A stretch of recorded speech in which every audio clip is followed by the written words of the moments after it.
Happy Wednesday, Who Dat Nation, and a special happy Wednesday to our Bayou Blitz family. Welcome to our post-Thanksgiving edition of the Bayou Blitz. I am Bob Rose. I am serving you almost week-long leftovers. And joining me for a week-long dessert leftover is Brendan Boylan. How are you tonight, Brendan? I don't know if I want to be the dessert, honestly, but I'm good. I want to take 1 second in the intro to go ahead and shout out my alma mater, Gardner-Webb University. There we go. Big South champions for the first time in 20 years. Gets to the FCS playoff for the first time in school history, and they win. And they're on to the second round after they beat Eastern Kentucky in a barn burner, like 52-40 something. So they go take on William Mary this week on Saturday. So I just wanted to give a shout out. Spent a lot of time there as a student. Spent a lot of time there as the radio voice for football. So congrats to Trey Lamb and the team. I remember when Trey came in a 3 or 4 years ago now, and just the vision he had as the second youngest head coach in D1 football, and to see that vision going in the right direction and bringing home a trophy for the first time in a long time is really awesome. So congrats, running Bulldogs, and let's keep going. But on another note, I'm good. Thanksgiving leftovers are still nice, and we're still munching on that. And let's forget about last week. We got a Monday Night Football game to talk about, because last week there's not a whole lot to talk about, is there, Bobby? I'll tell you what, there was some positives to take out of that San Francisco loss. But if you're and you guys know the way I like to put it, if you're a seasoned Saints fan like myself, that's just one more thorn in the nightmare of a life that the San Francisco 49ers have been given the New Orleans Saints fans. But some way, somehow, the Saints aren't dead yet. We're going to set up and preview, this coming Monday night's huge showdown, with the equally frustrating and disappointing Tampa Bay Buccaneers. And to join us to do that are two very good friends of ours. A show that I've been on, quite a few times. Even if you're a Saints fan, you got to follow these guys. Our friends from the Buc What Ya Heard podcast, Gene Thomas, and I think Gene is joining us a little bit later. And Ken Barrett, two great guys. Would like to welcome them to the show this evening. Hey, Ken. Hey, what's up, everyone? I know we have probably zero to talk about what occurred in San Fran on Sunday, but don't worry. At least you guys can beat a team over 500. We lose to them as well. So it's nice to be on again. Thank you, Bob, for the intro. And then always Hawaiian rolls if we're going to talk about Thanksgiving leftovers. They're just the perfect touch. Oh man, I mean, Hawaiian rolls. I don't know about leftover Hawaiian rolls, but with dinner, they are a perfect touch.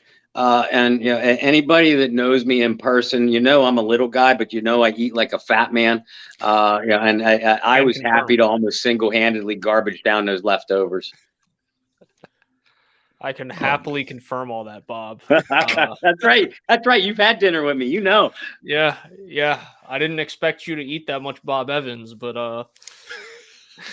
no, I will say this about Hawaiian rolls, though. And this is where I'll give Ken credit, is if you have Thanksgiving leftovers, you got the turkey, you got the ham, just grab a fresh pack of Hawaiian rolls, make some sandwiches, little sliders. Oh, yeah. Munch on them throughout the day. Especially on Sundays, those are very welcome sights in my household, for sure. But let's talk some football. Let's keep talking about food, guys. Okay. It's not like I have anything to. I mean, I just threw out the zero comment, but it's not like I have anything to brag about over here. Hey, Ken, how did you guys feel going into the Cleveland Browns game? And how, because I know going into the 49ers game, a lot of Saints fans, they were excited after beating the Rams so handily. They went into that 49ers matchup with a lot of trepidation. And then the way they lost just deflated whatever positivity most of this Saints fans base had left. Can you relate? Well, Yeah, I mean, yes. Especially we were fortunate enough to face the Rams when they were fully healthy, Hmm. and they're not fun.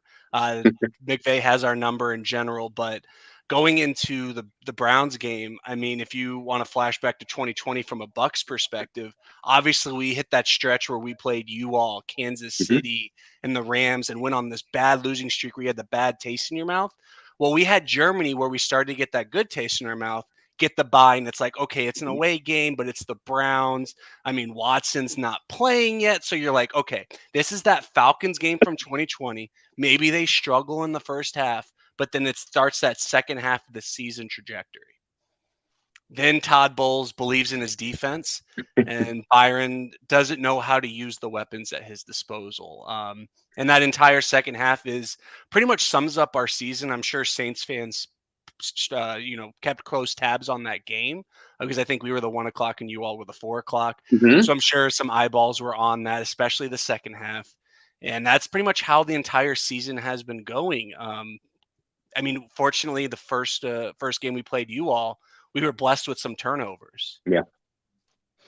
That if there's no turnovers on Monday, Bob, I'm just going to be honest, the chances don't look very pretty in Buccaneer land right now. Brendan? Yeah, I think the one thing we can say about Tampa Bay this year is it's a head scratcher. At least down in New Orleans, having a change of quarterback. After Drew retired, you expected some issues offensively, and then you have what happened last year with all of that, starting 4 different quarterbacks last year, and coming into this year. Yeah. Yeah. I mean, it took the Rams literally blowing that second half. That was the only reason, and the 49ers snuck in. You all had it if the 49ers didn't win that game. Which is insane. And I don't think enough credit goes to Sean Payton for that. And that kind of goes into my second point is I think this year a lot of Saints fans also thought, there's going to be some differences offensively because Sean isn't here. But when you compare that to Tampa Bay and you have all this returning talent, you have returning coaching staff, you have, I know Bob's not going to want to hear this, but you have one of the greatest, if not the greatest of all time at quarterback. No way, but go ahead. And you're really struggling to put any points up on the board. Bob and I had a conversation either Sunday or last Wednesday about quarterbacks in general. And there gets to be a point in a quarterback's career, and it's not like other positions, like at running back. You start seeing this slow decline when they hit 30. At quarterback, you just turn on the TV one day or you wake up one day and you're like, whoa, that's not Peyton Manning. Like, whoa, that's not Tom Brady. Yeah. Luckily for New Orleans, personally, having covered his career for as long as I have, I don't think we ever really saw that with Drew. We saw moments where his arm strength wasn't quite there. It was just the arm strength. I But it think was that just was the the arm only. strength. But I think what people didn't take into account with Drew's career is he had a pretty bad shoulder injury. That's why Right. he wasn't with the Chargers. So I mean, it makes sense that maybe his arm took a little bit of the decline. I mean, he also was up, other than when you guys actually got a good defense for a couple, good years there. I mean, he was up there number one in passes, number one in yards, number one in touchdowns. Like that over. I mean, Tom Brady has had the beginning of his career, was able to lean on a defense, had a good running Mhm. game. He really has had 3 different careers. And I Yeah. think that's what what a lot of people miss with Brady. And I think we can get into it later on, but that's where our issue is. It's not Brady from a physical or talent standpoint, but the offensive line's an issue. And I know our fan base loves the whole, Cam Jordan and Tristan Wirfs matchup. Well, you're not getting worse. Right. So Jordan better have had his leftovers ready to go from Thanksgiving going into Monday. So I guess my question to you is, in Tampa Bay, are you starting to see that not slow decline of Brady, but are you starting to see Brady be a little unrecognizable on Sundays, Mondays, Thursdays, what have you? I think it's faith. It comes down to Brady having faith in this offensive line, in the sense of that ball is coming out. Him and Aaron Rodgers, we already know they're like 2.1 seconds. That ball is out. Brady, we're not seeing the Scotty Miller against the Packers, Scotty Miller against you all in the playoffs, Mike Evans in the red zone. That's not being incorporated into the offense really anymore. And when it is, the Bucs offense is the microcosm. It's a true 11-man, sport, where if one person doesn't do their job, literally everything's falling apart. The beginning of the season, it was Luka Decky. Then we've had Nick Leverett come in. He's done okay. I mean, he's like average, not above average, about an average left guard. And that's really stabilized us. And that's where, the Seattle game came in. And it was like, oh, this looks kind of normal. Like we're making those steps. But with Brady specifically, he's still making some of the most ridiculous tight window throws you would not expect a 35-year-old quarterback to make, let alone a 45. That's not the issue. The issue is this offense it lacks juice. Rachaad White, you've probably seen a lot of Bucs fans on Twitter clamoring for Rachaad White to come in from a running back standpoint. Well, from an offensive line standpoint, you don't have Ryan Jensen. Right. You lost Ali Marpet. Yes, you gained Shaq Mason. I don't think Shaq Mason's come in and been the New England Shaq Mason, which I think he's been perfectly fine. But that's your entire interior just replaced in one offseason. That never happened with Brady in New England. I think there's just a lot going on. But my biggest issues with Brady's, if you want to say decline, is his risk averseness right now. He doesn't want to take those chances, and he's not given any opportunity for easy throws. I mean, we talk Drew Brees is the king of this. I mean, made Reggie Bush and Alvin Kamara and Michael Thomas a lot of money. You find me one game this year where Brady just throws a 5-yard slant. It's not in the offense. And I was going to ask you about that. First of all, I agree with your points. And it's points that a lot of us made when, coming into the year when we would preview kind of, the Saints' chances in the NFC South. Not so much that we were waiting for a Brady decline, but just pointing out that, interior pressure has always been Brady's kryptonite. It's a lot of quarterbacks' kryptonite, but especially Tom's. And you replace 3 interior line starters, and none of them are an upgrade. Shaq might be a break even. But none of the players are upgrades. And you look at Brady's numbers, and like you said, Ken, the numbers are there. I've watched enough of him this year to know that he can still make the throws. So, and it sounded like you were kind of leading towards this. Are the offensive struggles beyond the offensive line? Is it more the players not executing? Or is it more that Byron Leftwich just is not the offensive coordinator that most of us thought he would be? Combination of. So when you take the BA offense, which Byron has ran a good portion of his at the end of his career, and then obviously took over the Bruce Arians system first in in Arizona, and then obviously down in Tampa, there's a lot of downfield passing in general. That's what BA is known for. No risk it, no biscuit. But from a wide receiver standpoint, they can break off their route 3 different options depending on the coverage. So the wide receiver and the QB have to know exactly what's going on. So sometimes when you see Brady make a really bad throw, I mean, we don't honestly, there's some really smart people who know BA's offense you could probably pinpoint, but usually probably 2 out of 3 balls are going to be on the wide receiver's fault, just in general from an overall perspective. But Byron Leftwich, we hear, when we talk about the good offensive play callers, they come in and they have a clear scheme. They know what their first 20 plays that they're going to be. They're going to set you up. Think of it as like a chess game. The Bucs' best run play this entire year is counter. We run it maybe 2 or 3% of the time. We just duo you to death. We just expect, hey, Saints defensive line, we're just going to cram the ball down your throat and you're just not going to stop it. Well, you don't have the dogs and the ponies for that race. But then also it comes down to being set up for success. Again, when you see a New Orleans Drew Brees game from 10 years ago, the first probably 7 to 10 passes aren't beyond 10 yards. And Drew's probably passing 70, 80%, if not higher. Yeah. Brady is making up his percentages in second down screens. If you turn on the Rams game, they jumped a Godwin screen because you can tell if it's second and long, the ball's going to Godwin. It's clear as day. Against Seattle, they ran a fake wide receiver screen. But other than that, it's been Godwin screen, Godwin screen, Godwin screen. Anyone can see what's going on. And you make up a great point about Leftwich not only working with Bruce Arians really his entire coaching career, but having played an Arians system at the end. And I watched a lot of that system where Roethlisberger played his best football, up here in Pittsburgh. And the big difference that I am seeing, the big difference that I am seeing between Leftwich as a play caller and Arians as a play caller, it's not. I'm seeing those same kind of wide receiver options that you pointed out, but I'm not seeing it down the field.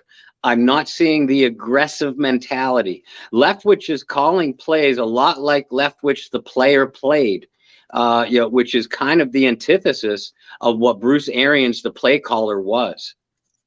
Yeah, and Bruce Arians' system, I mean, Ben Roethlisberger has a pretty extensive injury list. Carson Palmer in Arizona, pretty extensive injury list. Peyton Manning was in early of his career. That's when Manning was throwing a lot of interceptions, not necessarily the injury standpoint for Manning, but you saw Manning obviously learn to get the ball out quick.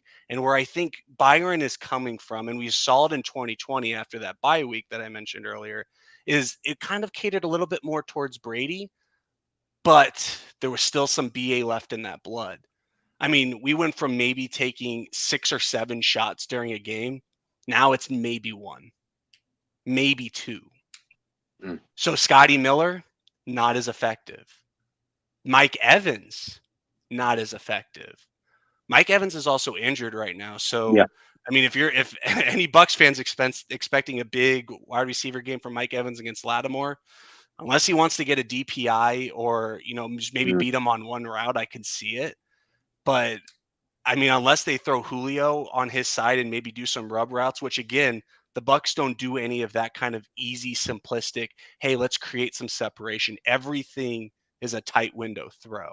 And, I mean, when you play the percentages, the Bucs are going 3 and out at a rate that's pretty unprecedented. And they're also one of, if not the worst team on first and second down efficiency. The Bucs are constantly in 3rd and 7. I'll ask you this, Ken, because you brought up some of those former quarterbacks in the Arians systems, and you brought up injury, and then, of course, you brought up Peyton Manning with interception. So let's go ahead and get this question out of the way because you knew it was coming. Jameis Winston, obviously a big part of that system, obviously the 30 for 30 year in Tampa Bay, and a lot of Saints fans with the struggles of this Saints offense outside of the Rams game, perhaps really being the only one. A lot of people are calling for Jameis to step back in at quarterback for New Orleans. As an outsider, what have you seen, and are you as surprised to see Jameis, even after coming back from injury, taking a backseat to Andy Dalton? I heard you at the beginning of the show talking about your alma mater. Did you play in college? I did not. Okay. I called games in college. Okay, so let's say you're calling the game right now, and let's talk that Panthers game from last year. How are you able to show your team, hey, I'm the guy, if you don't even know what I'm going to do from a play-to-play perspective? I think going to Peyton was the best possible scenario that Jameis could go to. And I think Jameis Winston has the talent to be successful in this league. I personally, got away from it after the Carolina game in London. I mean, 6 interceptions will do it to you, but it's also not just the interceptions. I think PFF does this pretty well in terms of a statistic, is balls that, turnover-worthy plays. Yep. You can't live in double-digit turnover-worthy plays in a game, let alone 5 games. Maybe 1, maybe 2 you can live with. But if you take that 30 for 30 season, I mean, you can find a highlight tape of at least 15 to 20 balls that touch 2 hands on defenders' hands. Again, some of Jameis' interceptions in the 30 for 30 year weren't his fault. Like, I'm going to be the first one to say that. Probably about 10 of them weren't his fault. but then you have to also take into account the other 15 to 20 that might have been. So when the Bucs were going into the 2020 offseason, I mean, Teddy Bridgewater was Brady was door number 2. Bridgewater was door number 3. They were so against, hey, we just can't win that way. So from a Saints perspective, I know last year it was, hey, why isn't he throwing the ball down the field more? Mm-hmm. Hey, he's, I called it chastity Jameis because he just didn't, he wasn't himself. But in many ways, Peyton made it easy. It didn't matter what the defense was doing. Jameis's biggest weakness is he doesn't know how to read a defense. Yep. You can do any kind of late adjustment to him, and he'll be completely thrown off. So the physical arm talent, you guys probably know pretty well, just as much as Bucs fans do, the off-season work ethic, the leadership. The eating the W's thing I thought was the one thing that was really, really bad. But it's corny, but I get it. Deshaun Jackson basically quit on the Bucs. That the game where they eat the W, where you guys essentially blew us out. Mike Evans got tossed the first time for Lattimore, which was again Jameis's fault. So that's what I mean is there's just something that's not clicking for him, and I thought Peyton was going to be the guy to do it. And I really thought, hey, maybe year 1 it's not that good. If Peyton's here, I still don't understand the Taysom Hill fascination, but I'll tell you right now, if Taysom Hill was starting Monday night, I guarantee you'd win just because we can't score enough. Think of the game last year. I went to the Monday Night Football game with a good friend of my show, Michael Pless. We were there. It was a 9-0 or 9-0. Is that what it was? Yeah. 9-0 shutout. That's how you beat the Bucs right now. You just let the Bucs beat the Bucs. You play physical defense. You don't let them score touchdowns. Because right now, Ryan Succop is one of the leaders in the NFL in field goals made. And that's because we can't convert, as we did against you all in the first game, we can't convert 3rd and 4ths and 1s. We're just settling for field goals. We're not hitting anyone downfield. But just to wrap up on Jameis real quick, I don't think Andy Dalton's the answer. Obviously, I don't think you all think Andy Dalton's the answer. But I don't necessarily think throwing Jameis out there is the way you eke 8 and 9 wins and maybe take the division. That's fair. Let's stay on quarterbacks, but flip back to your team. It's a great topic for Saints fans right now. It is. It's a great topic through the NFL because quarterback play is either right here or right here. There's very little in between. Amen.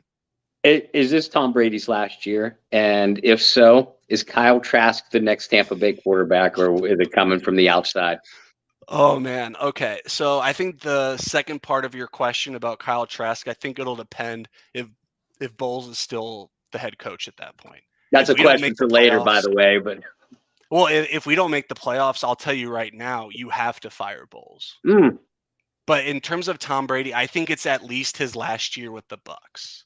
And I say that because, hey, the whole idea of being in Florida was honestly for obviously himself, because the Patriots, that whole situation wasn't jiving the way that it was supposed to at the end there. Tom wanted a little bit more control. Again, I think part of the stuff with Leftwich has to do with Tom. I think he likes having that power in Tampa, but without Giselle, I think anywhere on the East Coast is game. Wow. They were gonna build that they both bought a pile of land in like the richest area in Miami or whatever. I couldn't tell you. It's like Billionaires Island or something.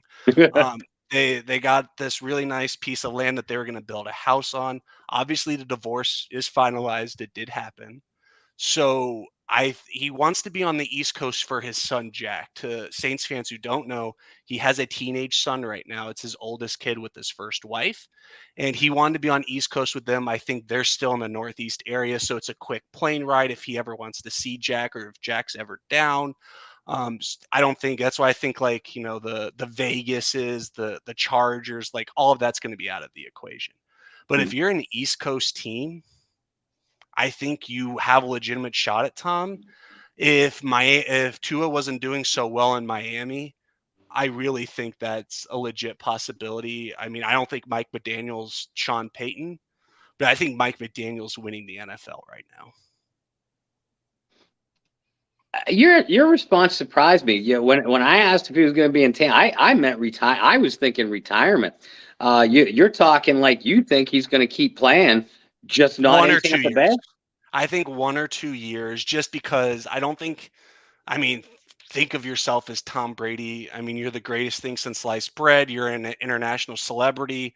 You also just got divorced, a very high profile divorce. You're having probably not even like a bad. He is not having a bad statistical season, but Tom Brady's measured on wins. That's his. Right. I mean, Peyton Manning is the guy. If we want to talk about stats per year, Drew Brees stats per year. I mean, if you take Drew Brees' career and stretch it out 22 years, stats are going to be way better than Tom Brady's. Mm-hmm. And that's just a fact. So what Tom's known for is winning. You know, the TB12 method, you know, he's a very radical guy, but he's not worried about his stats per game. I mean, in New England, he wasn't throwing 350 yards and 5 touchdowns. Right. I mean, it happened when he had Randy Moss, but when he had Julian Edelman, you know, an injured Gronk, that those kind of stats never happened. I think he wants one more probably last hurrah. I don't think he wants a tour. I think what he might do is sign a 2-year deal with someone, play 1 year, and then call it if they just have a good year.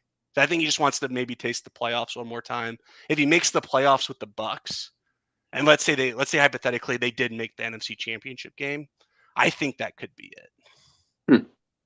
But again, I just don't see the Bucs making it that point. I see us if we make the playoffs, a one and done team. With that, what do you make of the rumors today swirling about the potential of Tom Brady returning to New England? Do you fully believe that is something that could be in the cards? Yeah, I heard you mention you had a girlfriend earlier. How would she feel about you going back to your ex? How would you feel about going back to your ex? Like, you know what I mean? Like, Brendan, don't answer that one. Don't answer that one, Brendan. Like, it's like Giselle. Like, if he just got back with Giselle 6 months after a divorce, I mean, that looks pretty bad, right? I mean, I think Bill Belichick has quite the ego too. I think he wants to.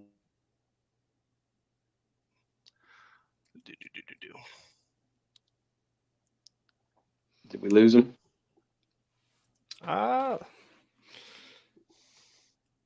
Let's try there we go. Well, there we go. I'm sorry. But that's like, okay. I mean, in 6 months, he's not going to go back to Giselle, right? I think Bill Belichick has that ego. I think he wants to win without Tom. And I think, you know, I think making your previous defensive coordinator your offensive coordinator is not a very good start. Yeah. I think paying Jonnu Smith a ridiculous amount of money. And to those who don't know, I played in high school and grew up with Nelson Aguilar. I think most NFL fans would agree that contract hasn't worked out from an offensive standpoint. They lost Dante Scarnecchia, who's the best offensive line coach in NFL history, probably any football history. So I think they just have other things to solve, and they've proven they can win without a quarterback. So I don't see it happening. I don't think Tom wants to do it. I really don't think Bill wants to do it. I think Kraft wants that, though. Kraft loves Tom. I mean, Tom got in trouble because he went to Kraft's wedding. That is true. Listen, Ken, both of our franchises, and I've said for a long time, whenever younger Saints fans get into arguments with younger Bucs fans, and I know you're the same way, we just kind of sit back and laugh at them on Twitter because y'all just don't know. These are two franchises that honestly are kindred spirits. Having gone through similar struggles, built themselves back up. I'm not going to go through the whole history of both franchises. But again, we find ourselves as kindred spirits this year.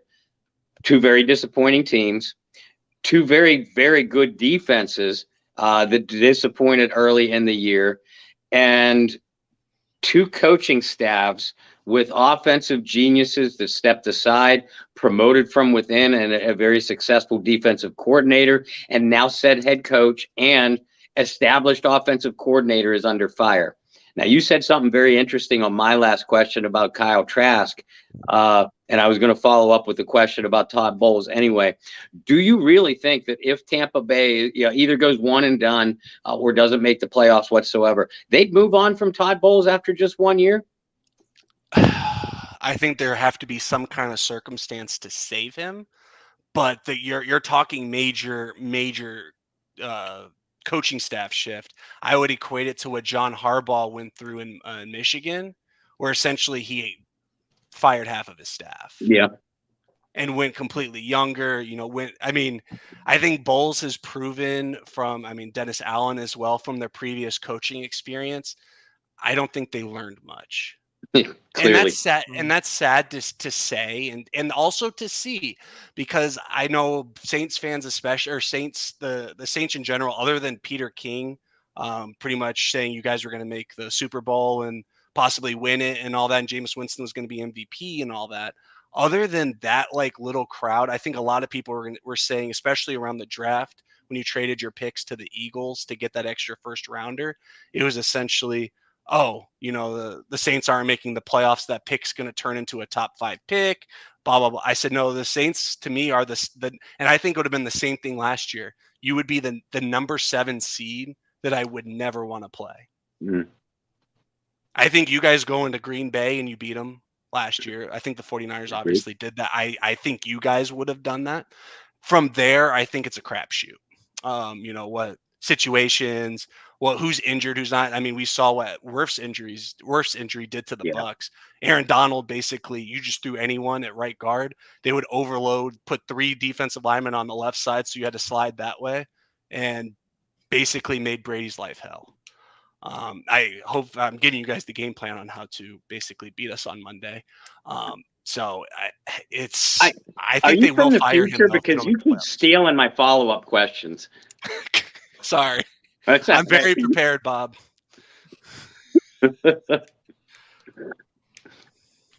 Looking at Monday, obviously there's a lot that rides on Monday night for the NFC South, especially because it's just a terrible division. Everybody's within a game and a half of each other at this point. If the Bucs were to lose on Monday night, how do you foresee the Bucs' odds of winning the division looking at the rest of the way? The team I'm most worried about right now is please don't take this as an insult.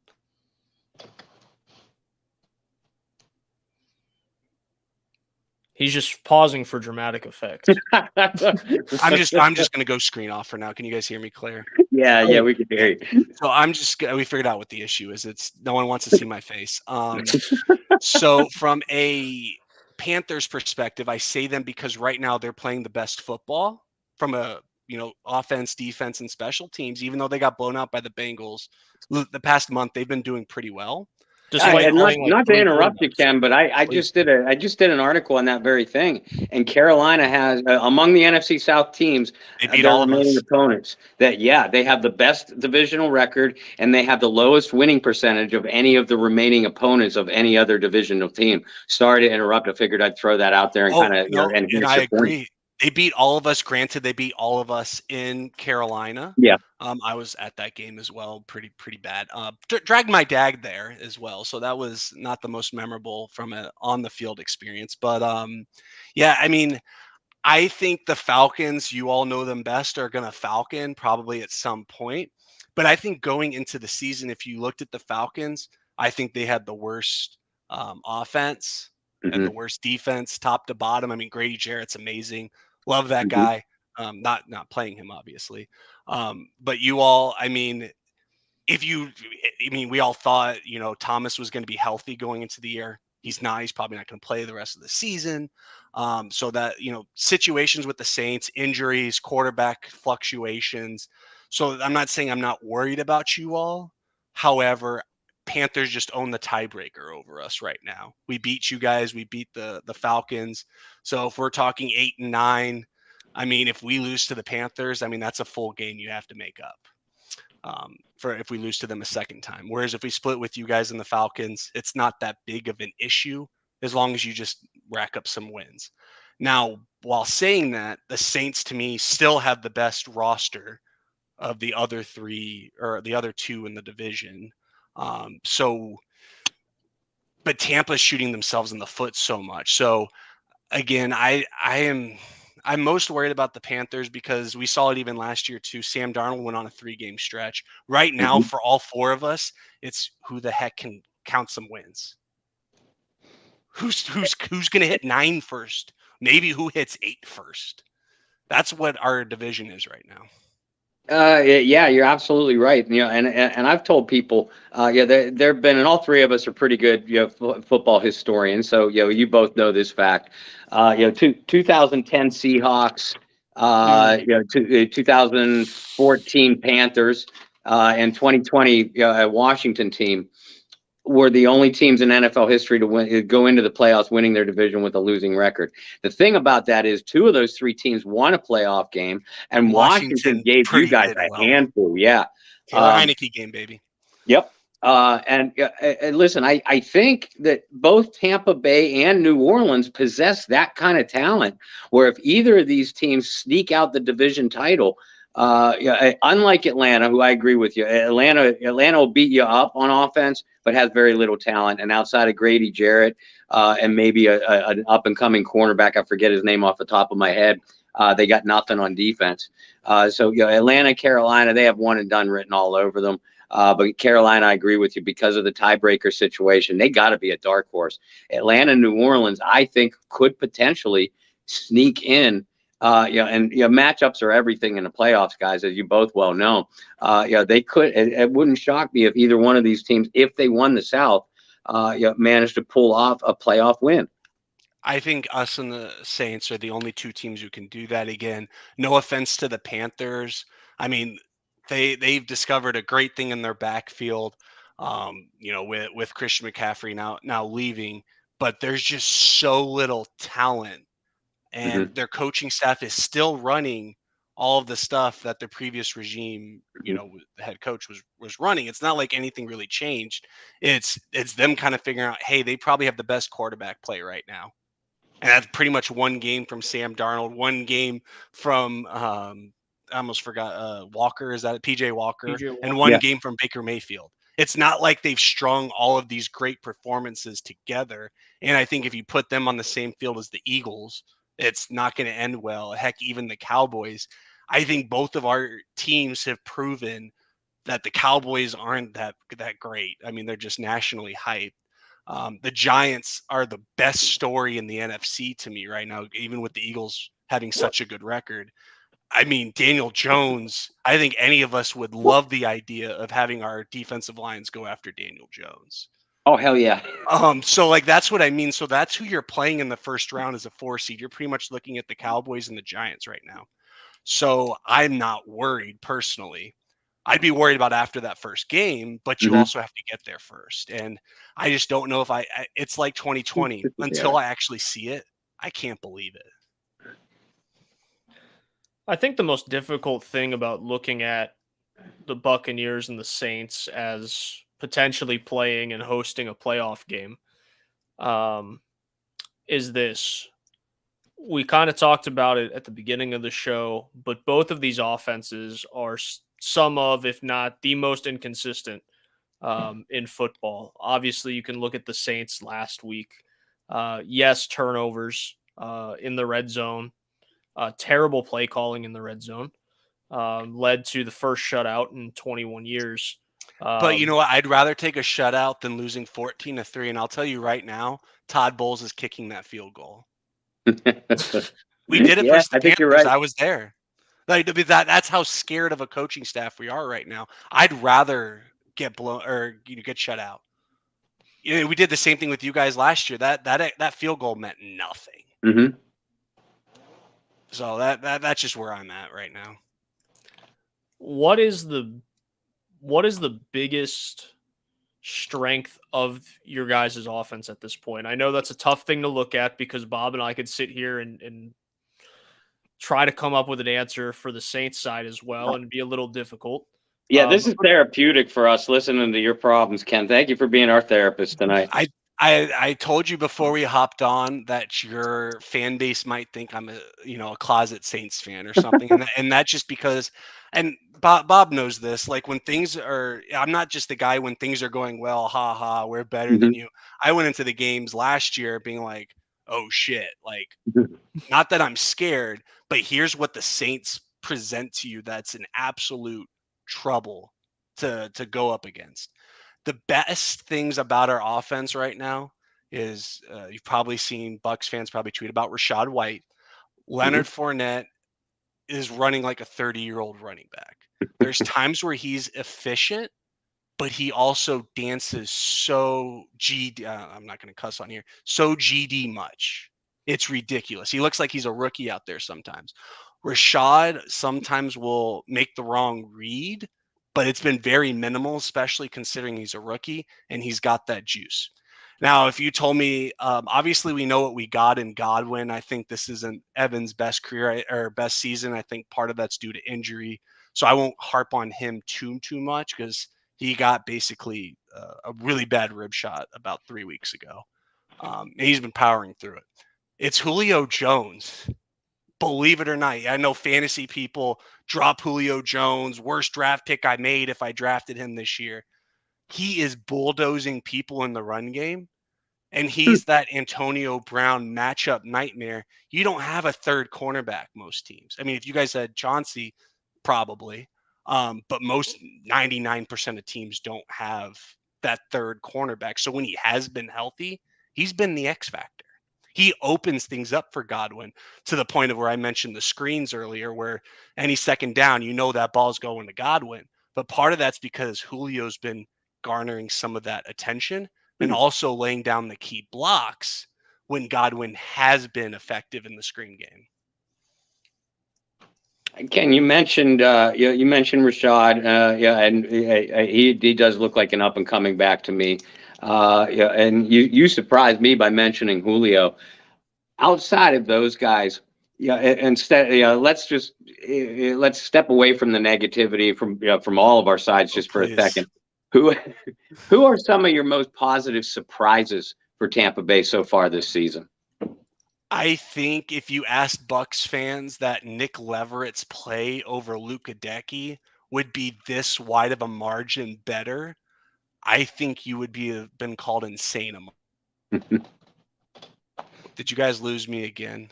You skipped, but you're back. Can you hear us? Did you guys lose me again? Am I back? There you go. You are back, yeah. So I was saying the biggest difference was the upgrade from Nick Leverett to Luka Decky has been just amazing to see. And then also, obviously, Tristan Wirfs is our all pro, you're Ryan Ramczyk, exactly what Wirfs can offer. But what no one's really talked about this entire offseason was Robert Hainsey. When Jensen went down in the preseason, I mean, shit, I thought, that with the way Luka Decky was playing this entire beginning of the season was what Robert Hainsey was going to offer. He is the textbook definition of what an above average center is. And that's been huge for us. But Scotty Miller, that Rams game, like that was great to see, but we just haven't seen it. So those two on the offensive line have been just the best part right now, because Nick Leverett's that guy that you root for. He's an undrafted free agent, has been in the system for a couple of years. He was the guy who got eaten up by Aaron Donald, but he's not a right tackle, but was playing right tackle in the playoffs. So to see him and have some, like, we're telling our staff, that second round pick you made, Luka Decky, I don't even want to see him the rest of the year. That's how wide the difference is, not even just from a talent perspective, but from a consistency standpoint. Because what I tell you earlier, it was that one thing that goes wrong in every single play. And at the beginning of the season, a lot of it was Luka Decky. Nick Leverett hasn't been that problem. So those two on the interior are the reason why the Bucs have given us that sliver of hope so far, coupled with Rashad White's ascend. When you talk about some of the things that you did a little bit earlier about looking at the Saints and saying these are the things that they could do to pose plenty of problems for the Buccaneers. I want to flip that and ask you, for the Saints fans that are out there listening, watching the podcast tonight that are saying, well, the Bucs offense has been awful and there's so many questions and Mike Evans might not play and the Evans-Lattimore thing anyway. Who could be a big threat for the Buccaneers on Monday, and how can the Buccaneers offense or that single player exploit some of the defensive problems that the Saints have had? Chris Godwin. I mean, I've said it for 4 years. He's the straw that stirs the drink. When we talk about all of the issues the Bucs have had on third downs, especially this year, he has been the answer for the past 3 years when it comes to third down. So if you can stop the Bucs on third down, Brady's just looking to Godwin right now. He doesn't have Gronk. I think Cade Otton has been this supreme. I mean, he made the game-winning touchdown against the Rams, but he also made a 30-yard, seam catch on that same possession as well.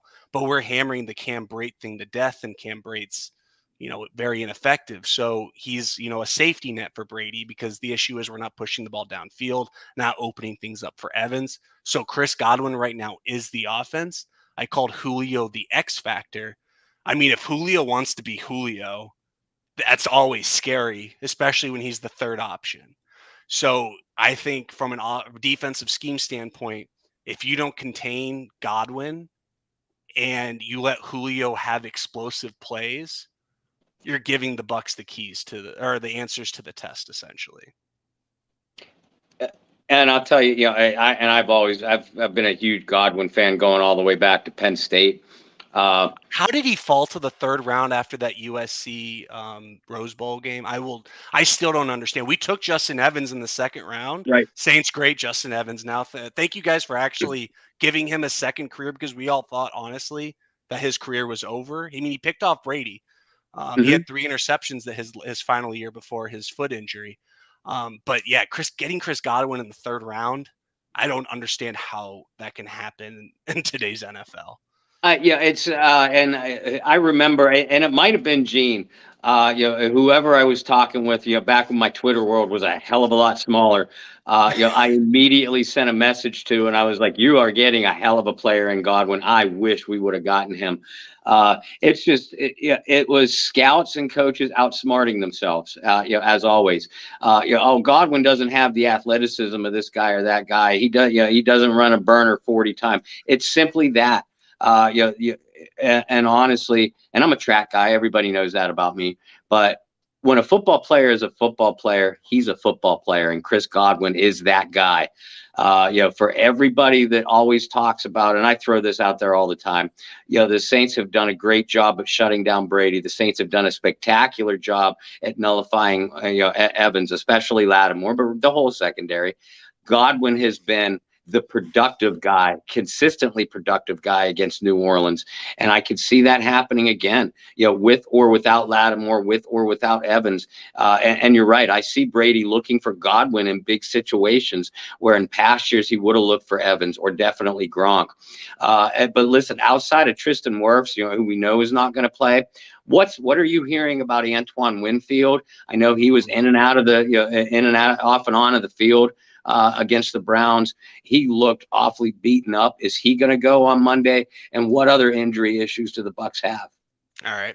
Let me wrap up Godwin real quick. Godwin, to those of you who don't know, the woman that he's married to is the daughter of his high school head coach. So if you're telling me that a 15, 16-year-old is dating his coach's daughter, that tells you he's probably one hell of an individual. Mm-hmm. So I'm going to wrap that up on Godwin, because he's that guy that you're just always going to root for. I'm not sure if it was you guys, but Devin White had that video making fun of beating someone. It might have been the Saints earlier this year. It was Godwin who was in the background that told him to turn that shit off.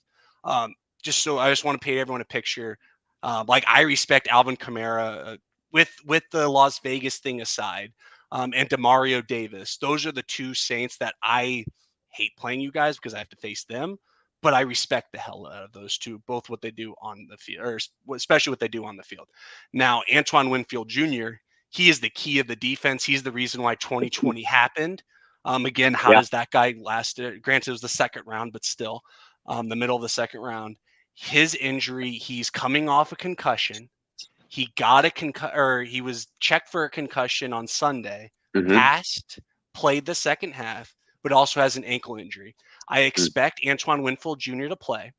I obviously don't think he'll be 100%, but I think he will play. And I think the extra day helps him in terms of playing. From an extra injury standpoint, Logan Ryan just got designated off of IR. Whereas I say Antoine's the key of the defense, that's because he plays that center field role. Well, Antoine Winfield to start this year was our slot cornerback. That's because Logan Ryan was playing the center field role for the Todd Bowles defense and allowed a lot of things to work. Antoine's a lot better than Sean Murphy-Bunting. But from an injury standpoint, I would have Saints fans look at the secondary in general. Carlton's been shaken up lately. Dean, who's having I'm not trying to say this because I'm a Bucs fan. Dean is having an all-pro season right now. He doesn't have the picks, but just from a pure coverage standpoint, he's having that type of season. But they've been shaken up. Sean Murphy-Bunting's come in. We've had a rookie Zion McCollum play a bunch. That's generally spelled for a lot of issues. So be on the lookout for the secondary. Obviously, Wirfs. But the Bucs are pretty beat up in general. The past couple weeks, we haven't had the most extensively long injury list. But if you look at weeks 2 through 8, they were pretty bad. They were pretty long. I'm talking like dozen Bucs players. I think other than Logan Ryan, I think the Bucs will be relatively healthy. Vita Vea had a foot injury, but played on Sunday and played effectively. I mean, he wasn't Vita Vea, but he played pretty well. So other than Logan Ryan, I think you're going to see and obviously Wirfs, I think you're going to see a pretty healthy-ish Bucs team across the board. Lenny might be a question. I forgot about him. But if Lenny plays, honestly, I think it's a good thing for Saints fans. Not because I dislike Lenny, but because he's not as efficient as White, and the Bucs are lacking consistency and efficiency right now. So we can't afford the lack of efficiency in the run game, which is historically bad. Other than the Rams, we're talking 2 of the worst rushing teams of all time in terms of efficiency. Yeah. Well, let's first, all these people listening that are Saints fans completely understand having a dozen people on the injury report. As well as we do, the Saints injury report has not been. Well, you guys are a physical football team. That's why I never look forward to playing for you all. And I know we want to talk about the whole White and Jameis thing. I forgot who did it to Godwin, and all of that kind of stuff with the ACLs. I'm doing air quotes over here because they both were ACL injuries. I don't think these teams play to hurt each other. No. I think the Saints come with a physicality that makes the Bucs play to a different physicality that they normally wouldn't. 100%. Absolutely. One player for New Orleans that you brought up that you respect a lot that has given Tampa Bay issues throughout his NFL career has been Alvin Kamara. And even in the games where Kamara has not picked up a lot of yards, he has sniffed out the end zone multiple times.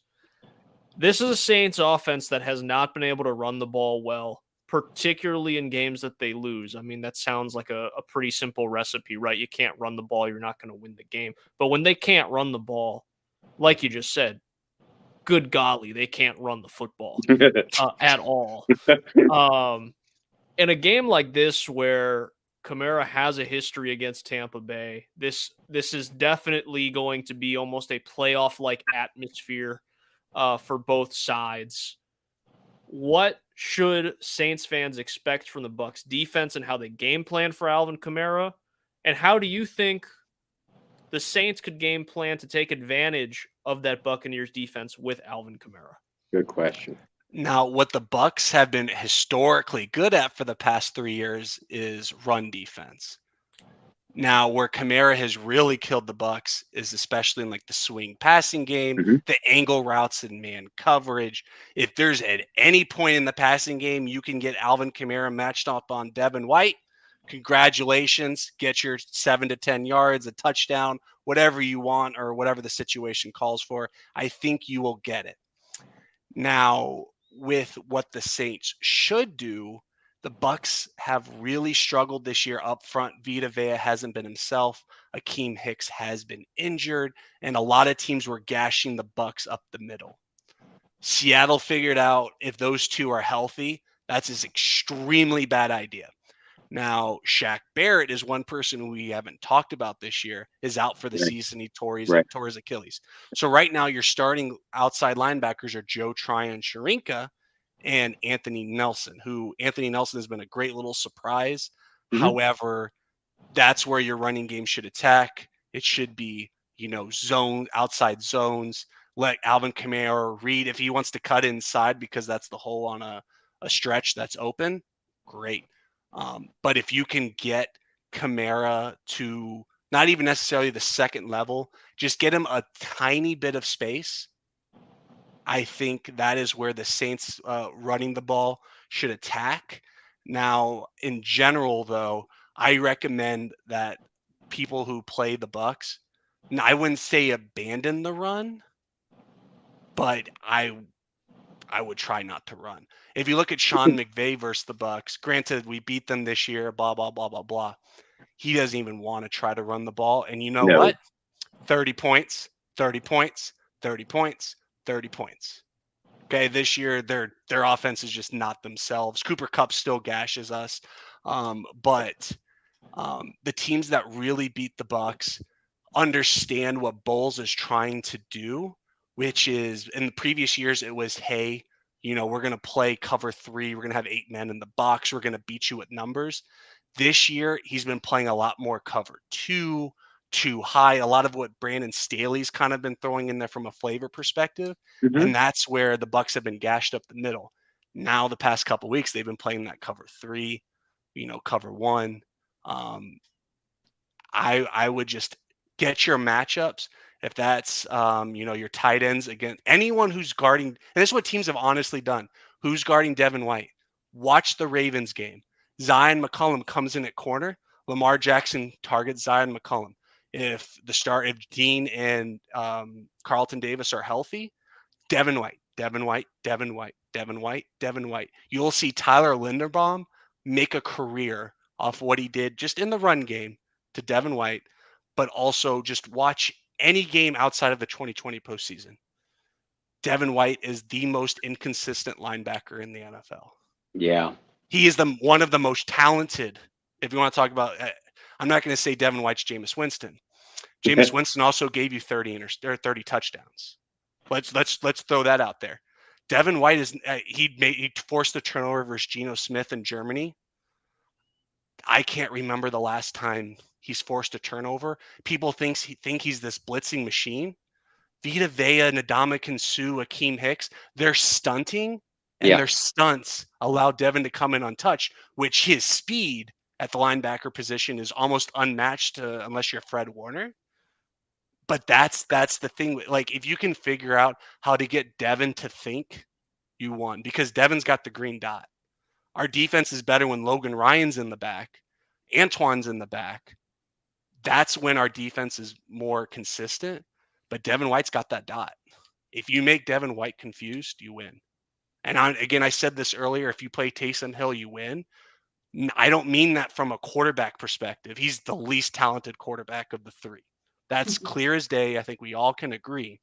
But what he doesn't do is typically turn the ball over. And what he does is Devin White, who's the middle of the defense, he's the key to pretty much the success or failure of the Bucs defense. That's how your big explosive plays happen. Look at the Jets 2021 game that we almost blew. Watch what the Jets did to us. The Jameis Winston play in 2020. Everyone on the Bucs team knew Jameis Winston was going to throw that deep pass.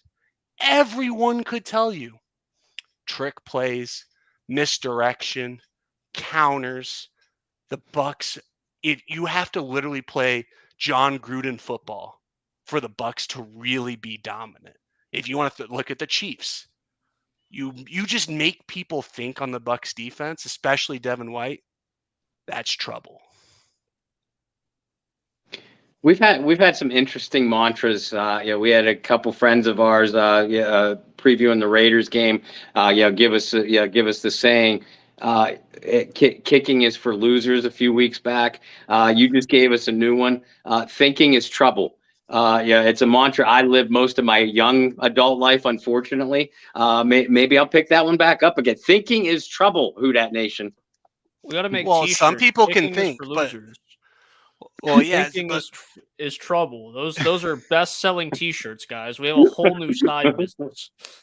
well, and you guys also have Big Nut Lutz. Another guy who I just like. I think obviously when he's injured, he hasn't been as effective. Yeah, But if Ken, you he's can, been nut out lots this year, but I yeah, see but your point. he's also been injured. Like, Yeah. I'll give him the benefit of the doubt this year. But like he's the guy. I mean, no one's Justin Tucker ever. Mhm. If you line up any kicker for a 60-yard field goal inside the dome in New Orleans or any dome, if I say any dome in general, other than Justin Tucker, a healthy Lutz is second tier guy to me. I'd agree with that. Ken, I could talk football with you all night, and you've given us some great stuff. But I also know you're pulling double duty, so I don't want to run your tank too empty. So before we get you out of here, I want to hear your game predictions for Monday night's game.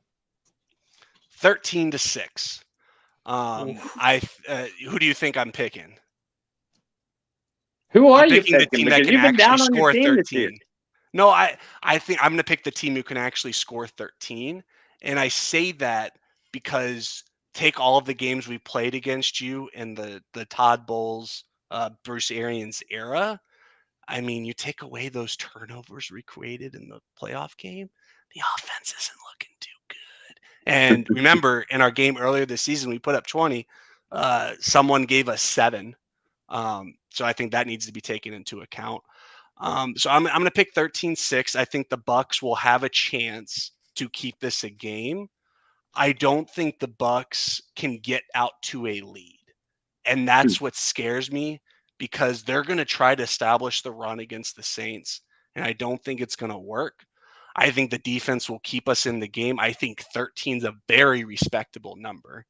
I think these two teams are going to play each other hard. I think it's going to be physical. We like to disappoint you all in primetime games in terms of keeping things high scoring and fun for the crowds watching. I would love if we win this game, this is huge. Mm-hmm. It's a kill shot for us. It's basically your season. I mean, we basically killed the Rams season, and then you guys buried them. They're not even going to think the playoffs. They're going to shut down Stafford. Cup's not even going to think about coming back after his ankle injury. You all, we now own the tiebreaker over you for sure if we win this game. So you'd have to get the extra game, which again, every win counts right now. This could be season saving for the Bucs, but also if they lose, they're still not out of it. No. So that's the thing is until the Bucs really show me something, and I don't think you can find a respectable Bucs reporter, whether that's Rick Stroud, Jenna Lane at ESPN, Pewter Report. I don't think you're going to find any consensus that's going to pick the Bucs to win this game, not because the Saints are their usual self, but the Saints still know what to do against us. They proved that in week 2. The turnovers in the second half were the difference. Mm-hmm. So as long as you guys don't turn it over, I think, especially the 9-0 game last year, 9-3 game last year, whatever it was, you all know how to not only get that lead, but maintain that lead and keep us out of the end zone. So that's where my head's at now. I would love to give us a touchdown on the board. I just think it's going to be one of those halftime. It's going to be 6-6. Someone's going to make that touchdown in the second half. So that's kind of where my head's at. I'm just leaning you all because we haven't shown the ability to do that against a quality opponent in a while, with the Seahawks being an outlier. The last time was really the Cowboys week 1, because I still don't think the Rams were as good of a team as they were last year in terms of the Super Bowl winner. And I also don't think they were very good even when we played them and mounted a good comeback, obviously, but we were helped with that comeback, and I think a lot of people don't realize that. Cooper Kupp slid. If he kept running, maybe it's 3rd and 1 instead of 3rd and 5. Yep. Get that first down, it's game over. So that's kind of where my head's at. It's going to be if you love football, I think you're going to enjoy this. If you're a casual looking for some fantasy points, other than Kamara, and you got to start guys like Evans and Godwin. I mean, but Cam Brate, you're not playing. Olave's a great play. I mean, again, Olave might be the difference maker in this game. I talked about that 7 points in the second half. Think of, a scenario where Olave gets that ball and doesn't fumble. Yep. That could be the biggest difference in a Bucs Saints matchup. You guys have proven, even with Andy Dalton, you can get that play. We haven't yet. I don't think Saints fans should be worried about 14-0 against the 49ers. That's a damn good football team. It is. Jimmy sucks, but that's a damn good football team. Jimmy might be one of our quarterbacks next year, my friend. Yours or mine. Oh, we hear about that in Bucs land. Oh, Tom Brady, if he leaves. Oh, the biggest thing we heard about today, obviously, was Mac Jones might be the next Bucs quarterback. And some people even think we can trade for Mac Jones or trade Tom Brady for Mac Jones. No, Tom Brady's going to be a free agent, which is why I think if he plays next year, he'll just go somewhere else. But I think if you love physical football, downhill football, I think this is your game. Byron's job is seriously on the line right now. So if he doesn't show anything, there's going to be some issues, but this is not the end of the season for the Bucs, but Saints fans, they need this. And you've proven when your back's against the wall, even last year, you won the game against the Falcons week 17. You know what I mean? So with the same situation, essentially. Or is it Panthers? It was both. It was both the end of the season. So you're dead on. Brendan, you got anything to add? I think that's so accurate. What you said is even if the Bucs lose, they're not out of it. If the Saints lose, it's over. And the fact that we're sitting here talking about a team that's only got 4 wins as if they have a chance at the playoffs is ridiculous. But that's just the current world we live in, and it's fine. But you also have the game over the Falcons, and I think that is huge in our discussions. Because we have the game over both of you right now. If we lose, we still split. You play the NFC record game or whatever. But with the Falcons, if you beat us and you beat the Falcons, you're in the driver's seat. And that's what I've been looking at, and that's what I've been casually trying to tell people is, obviously this game is key, and it's the kill shot if they don't get it. But if they do, you guys have San Francisco and Cincinnati, I forget in what order, coming in back-to-back weeks.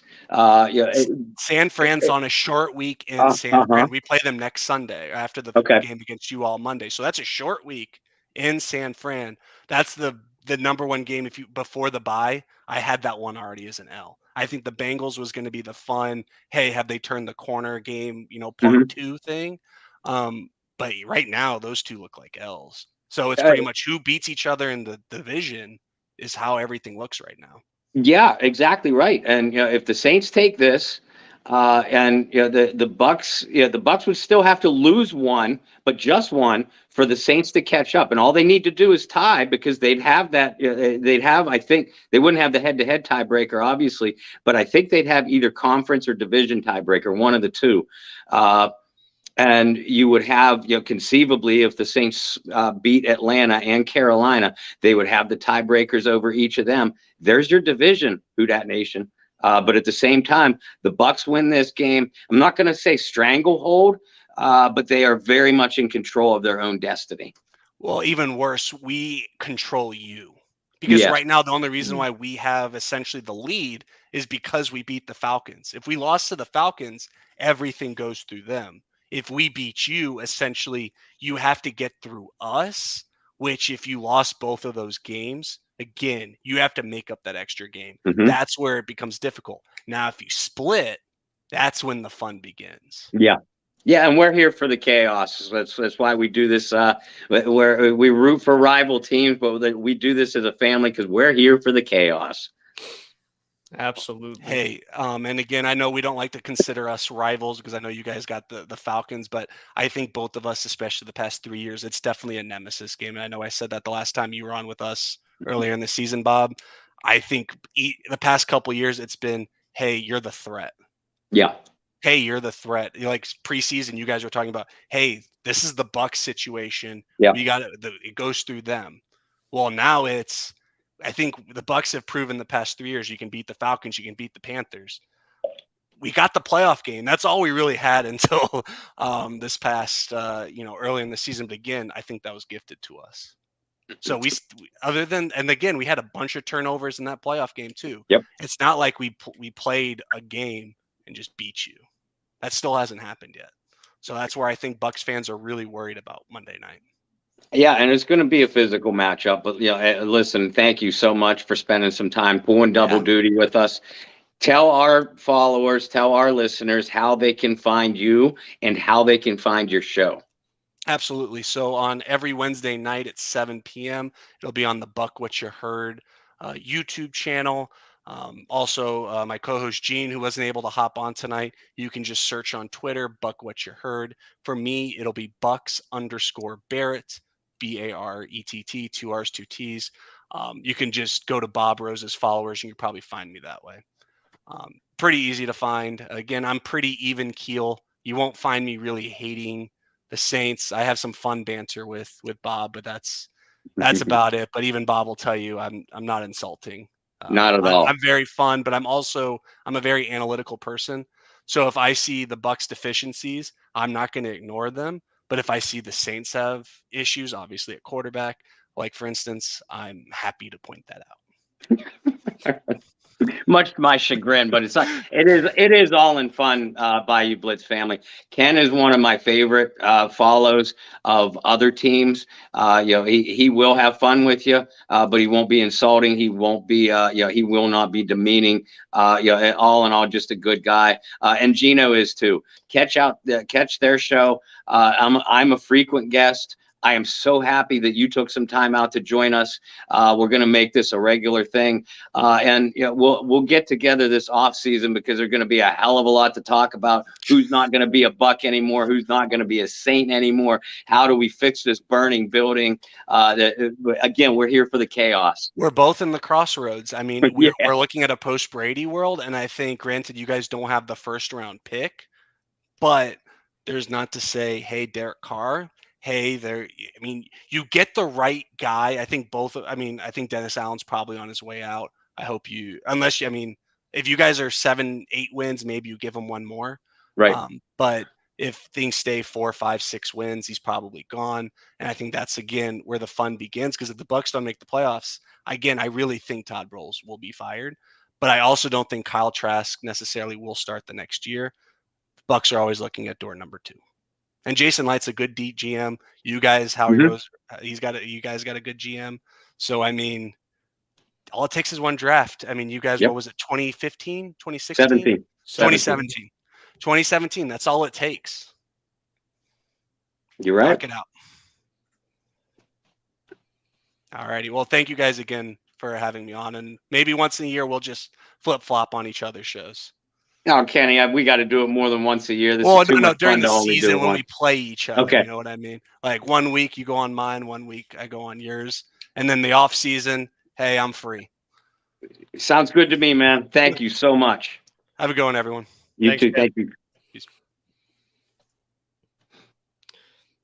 All right, Bobby. A lot of good information about Tampa Bay.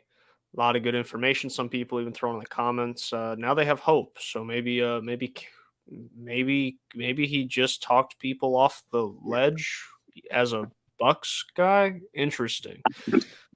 Man, we needed an outsider to do it because I'm not sure you or I could have done it tonight. But that was a great football talk. Ken's a good guy. He's good people and he's a good football guy. It was such a privilege to have him on. Gene, if you're watching, I hope everything is okay. I'm sorry you couldn't be on tonight, but we will get together this off season, my friend.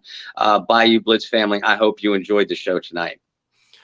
Absolutely. Great conversations. Bob and I will be back for Monday night pregame. episode of the Bayou Blitz. Like we said, it's definitely a game. It's kind of make or break time for New Orleans, and every NFC South opponent is so crucial at this point. And it starts with I like the word, not rivalry, but nemesis. I like that. I like what Ken had to say about that. It starts with the nemesis of the last few years, Tom Brady and the Tampa Bay Buccaneers. Bob, where can everybody find you? Folks, thank you again for tuning in with us tonight. You can follow me, Bob Rose, over on Facebook. I'm at Bobby R2613 on Twitter. As always, all of our works, Brendan, mine, myself, Kyle T. Mosley, John Hendricks. I feel like I repeated one of us, but anyway. You said mine and myself. I wasn't going to say it, Bob, but you definitely threw yourself out there twice. I mean, that feeds on into all the theories of my exes that would call me bipolar or dual personality. So we'll roll with it. Okay. But yeah, you can follow me and myself. Anyway, you can follow us all at the Saints News Network, at Saints News on Twitter. Of course, I hope you realize that we have a Bayou Blitz Facebook page and a Bayou Blitz Twitter page at Bayou Blitz Pod. Please make that grow. Make this your show. Make it grow into a nationwide monster. You've been so great with us so far. You've been so great to us so far. Keep feeding us. Make people sick of the words Bayou Blitz, because make them feel like they are forced to watch it every Wednesday. And numbers keep growing every week, I'll tell you that. So we really appreciate you guys. For myself, you can follow me on Instagram and Twitter at BT Boylan. We have a lot of exciting stuff, a lot of exciting Saints stuff to talk about the next couple weeks. And, here's the thing, guys, is even if the Saints lose on Monday and the season's just about over, that's just when, like Bob said, that's when the chaos starts. And Bob and I will have all sorts of fun speculation on going into next season. I'm going to go ahead and throw this out here because the bye week is coming up. Bob and I kind of agreed earlier in the year, so I'm going to go ahead and just throw it out there. Our bye week is going to be talking about 2011, Bob and I's favorite New Orleans Saints team. We're going to take a whole night to talk about and break down some of the 2011 season. So, Bob, start your film study. Threw that on you out of nowhere. But, hey, we really appreciate you guys. We will be back on Monday night, Saints and Buccaneers. Until then, like Bob said, follow the Twitter page at Bayou Blitz Pod. We'll throw a poll up there for Sunday as well for us to discuss a couple storylines headed into Monday night. Until then, guys, find your peace, spread love, practice positivity. Bob and I will see you on Monday night. Check us out with the Saints News Network on SI.com. We'll see you later.